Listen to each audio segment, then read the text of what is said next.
देखिए, जैसा आपको पता है कि हर वर्ष मार्च के महीने में अपने विधानसभा में बजट प्रस्तुत किया जाता है और बजट में पिछले 2 वर्षों से हम जो भी स्टेक होल्डर्स हैं उनकी परामर्श समितियां भी बनाई गई हैं, उनसे परामर्श करने के लिए कुछ बैठकें भी की जाती रही हैं।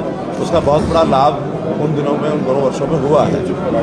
इस बार मैं स्पीकर साहब का बहुत धन्यवाद करता हूं, आभारी हूं कि 3 महीने पहले और अगले बजट के संबंध में कुछ ट्रेनिंग सेशंस, कुछ एक्सपर्ट्स को बुला करके ये किए जा रहे हैं। और इसमें हमने भी आग्रह किया है कि जो बजट सत्र में सामान्यतः विधायक अपनी डिमांड्स को उठाते हैं, उसकी बजाय अभी 3 महीने पहले यदि अपनी डिमांड्स बता देंगे तो उनको बजट के अंदर समायोजन करना आसान होता है। अन्यथा बजट प्रस्तुत होने के बाद कई बार ऐसी डिमांड्स को समायोजन करना कठिन होता है। तो ऐसा विधायकों ने इस बात को सराहा है और मुझे लगता है कि अभी 3 महीने पहले ही अपने अपने क्षेत्र की डिमांड के हिसाब से अगर वो बताएंगे तो आगामी बजट में उनको समाहित किया जा सकता है। एक बहुत अच्छा ये प्रयोग है और इससे विधायकों की ट्रेनिंग होगी, उनकी समझ भी बढ़ेगी और बजट के जो मुख्य पहलू होते हैं उन सब पहलुओं के बारे में भी उनको जानकारी मिली। तो मैं कई बार कह चुका हूँ, विपक्ष का अर्थ ही विपक्ष की बात करना ही होता है। कभी पक्ष की बात, समर्थन की बात करने का तो कोई अर्थ बनता नहीं है। लेकिन जैसे मैंने बताया, हरियाणा सब राज्यों से, आसपास के राज्य हों अथवा दक्षिण के राज्य हों, हमारी आर्थिक स्थिति बहुत अच्छी है। हमारा जो जीएसडीपी है वो हर वर्ष बढ़ता है और जितनी मात्रा में जीएसडीपी बढ़ता है उतनी ही मात्रा में हम जो है वार्षिक जो कर्ज वही लेते हैं, उससे ज़्यादा नहीं। हमारे कर्ज की जो लिमिट होती है अभी तक थी 3%, लेकिन कोविड के कारण से इसको 4.5 और 5% भी किया गया।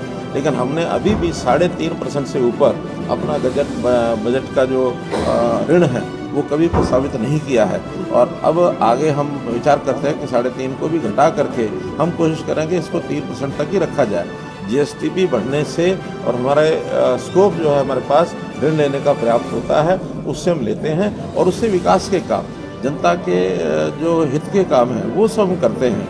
हम जनता के हितों में जो योजनाएं, जो उन्हें घोषणाएं की हैं, जो हम सब्सिडी देते हैं, जो हम ग्रांट्स देते हैं, जो हम रेवेन्यू के जो खर्च करते हैं, वो सारे बाकी प्रदेशों से भी अधिक हैं। उदाहरण के तौर के ऊपर हमारे यहाँ सबसे ज़्यादा जो ओल्ड एज पेंशन है वो सब प्रदेशों से ज़्यादा है।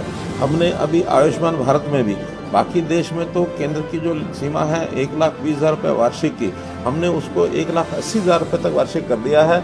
और जो आयुष्मान भारत की जो परिवार उसमें छूट गए हैं और परिवारों को बढ़ा करके जो चिरायु हरियाणा योजना शुरू की है उसमें लगभग 550 करोड़ रुपया हम अतिरिक्त खर्च कर रहे हैं। इसलिए हमारे हरियाणा में हम खर्च भी ज़्यादा करते हैं, इनकम भी ज़्यादा करते हैं और ऋण भी अपनी लिमिट में लेते हैं, उससे ज़्यादा लिमिट लेते हैं।